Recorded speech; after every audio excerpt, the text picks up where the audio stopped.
역사 속 예를 하나만 들어볼게요. 우리나라 조선시대 최악의 막장 왕이 누굽니까?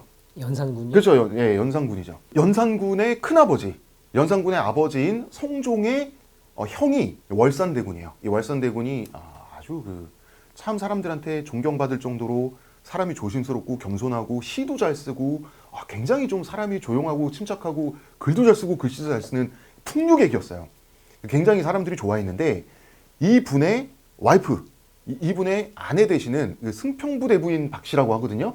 이 박씨 부인도 굉장히 사람들한테 존경을 받아서 이 조선 사람들에게 두루 존경받는 부부였어요. 사람들도 선량하고 워낙 교양 있고 이런 분들이라서 이제 월산대군이 요절을 하고 이제 승평부 대부인 박씨가 평생 이제 과부로 살다가 돌아가시는데 이 박씨가요, 연산군이 어릴 때 어머니가 빨리 돌아가시잖아요. 왜냐하면 아버지인 성종이 사약을 내려서 킬 해버린단 말이에요. 그래서 그 연산군을 책임지고 키워줄 어머니가 사라지다 보니까 승평부대 부인 박씨가 연산군을 데려다 키운단 말이에요. 큰어머니가 이제 대신 키워준 거예요. 어머니 대신 큰어머니가 연산군을 어린 시절에 키워준 거예요. 그렇게 무럭무럭 자라서 연산군은 왕이 되고 역사상 최악의 폭군이 돼서 온갖 나쁜 짓은 다 저지르죠. 연산군이 여성들을 겁탈하는 거 되게 많이 있습니다. 성폭행 되게 많이 했는데 이게 참 끔찍한 얘기인데 자기를 어머니처럼 키워준 큰어머니인 승평부 대부인 박씨를 겁탈을 했어요.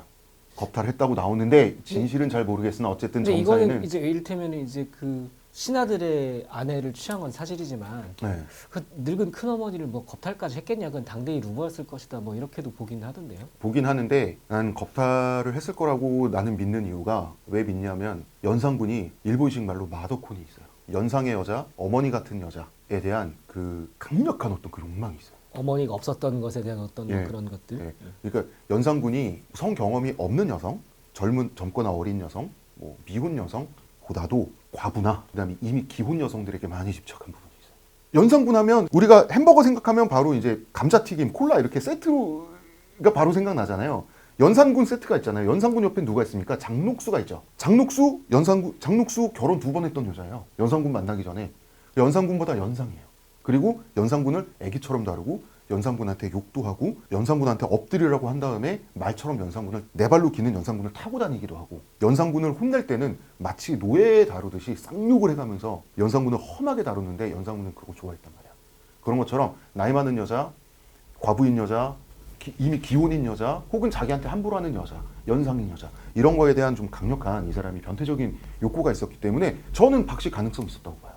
진실은 뭐 진짜 진실을 모르는 거겠죠. 근데 어쨌든 이 얘기를 제가 왜 했냐면 그러고 나서 연산군 뭐 야사입니다. 여기서부터는 그러고 나서 연산군이 잠을 자는데 꿈에 그 자기 아내가 모욕당한 그 월산 대군께서 꿈에서 나타나셔서 그 꿈속에서 연산군을 아주 죽을 만큼 괴롭히셨다. 그때 연산군이 무슨 행동을 하냐면 월산 대군의 묘에 아주 길고 커다란 쇠말뚝을 수직으로 꽂아버리는 만행을 저질러요. 그래서 쇠말뚝을 수직으로 이렇게 딱 꽂았을 때 그 지역의 어떤 산세가 됐든 한 사람의 영령이 됐든 쇠말뚝을 꽂음으로써 그 기세를 완전히 꺾어놓는다. 그것이 가능하다라고 하는 무속적 관념은 연산군 시대도 그렇고 조선 사람들이 다 가지고 있었던 관념이라는 거예요. 매우 한국적인 관념이라는 거지. 무언가의 길을 꺾는 싸움에서 금속질을 꽂는다. 한국인에게는 매우 보편적인 어떤 그런 무속적 관념이었어요. 그러니까 일제강점기 때 한 나쁜 짓들 중에서도 그냥 제국이라면 식민지에 다 하는 나쁜 짓 말고 되게 황당한 나쁜 짓들도 많잖아요. 일본 애들이 한 거. 그래서 731 부대 같은 건 너무 황당하고 너무 극악하잖아. 마루타 부대 같은 그런 얘기는. 그러니까 일본 애들이 황당한 악행을 많이 하다 보니까 또 우리 입장에서는 새말뚝 꽂기 같은 짓도 했을 것도 같은 거예요. 또 한편으로. 그러니까 이 찜찜함이 또 해소가 안 되는 거예요. 그런 차원이 또 있는 거예요. 그렇다고 이거는 일제가 민족의 정기를 끊기 위해서 의도적으로 한 만행이다 라고 주장을 해버리면 좀 황당한 소리가 돼버리는 상황인 거고 지금은 그런 거죠. 정한은 그러셨는데 예. 미국 같은 핵을 날렸지 않습니까? 네. 미국에 대한 그런 게 없습니까? 정미로는 그것도 가능해야 꿈을 꾸죠. 정미로는 없죠. 없어요. 공격했잖아.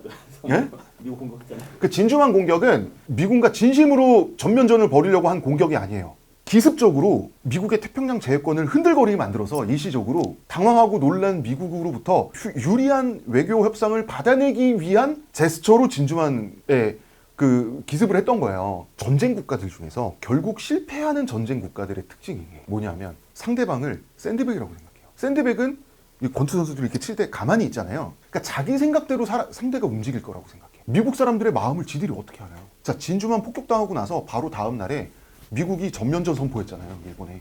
미국이 자기 생각대로 움직여줘서 우리한테 유리한 협상을 해주고 우리한테 안 팔던 어떤 천연자원과 무기도 팔아줄 거야. 이런 생각을 무슨 근거로 하냐고요. 그러니까 자기들 머릿속에 생각해요. 그래서 일본을 보면은 제국주의 시대, 태평양 전쟁 그리고 그 중일 전쟁 할 때 일본을 보면 모든 전쟁이 모든 전투 하나하나의 전투뿐만 아니라 전체 전선, 전역 그리고 전쟁 전체가 다 자기들의 생각과 예상대로 다 이루어질 거라고 생각하는 신기한 버릇을 갖고 있어요. 그러니까 일본은 그 강력한 힘을 가지고 조선, 대만, 만주, 중국 동북부 이 정도에만 만족을 했잖아요. 우리 지금 일본어 쓰고 살았을 거야. 만족을 못해. 다 자기 생각대로 될 거야. 동양 전체를 먹으려고 그랬어요. 자기 생각대로 될 거니까. 그러다가 미국을 건드리고 핵을 2방 이렇게 됐는데 정밀호는 없어요. 다만 이제 이런 건 있죠. 핵을 맞은 걸 핑계로 우리는 철저한 피해자인 걸로 좀 했으면 좋겠다.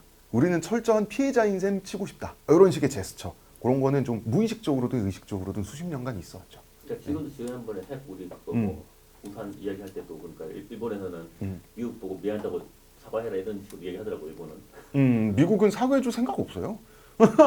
왜 그런지 아세요? 일본은 그때 1억 총국세를 한다 그랬어요. 실제로 일본 전 국민이 최후의 일본인 한 명까지 다 죽을 때까지 저항한다 그랬어요. 실제로 그걸 결의했어요. 실제로 그럴 계획이었어요. 그리고 그걸 미국이 알고 있었어요. 그래서 미국이 처음에 빡쳤을 때는 일본을 지도에서 지워버리겠다.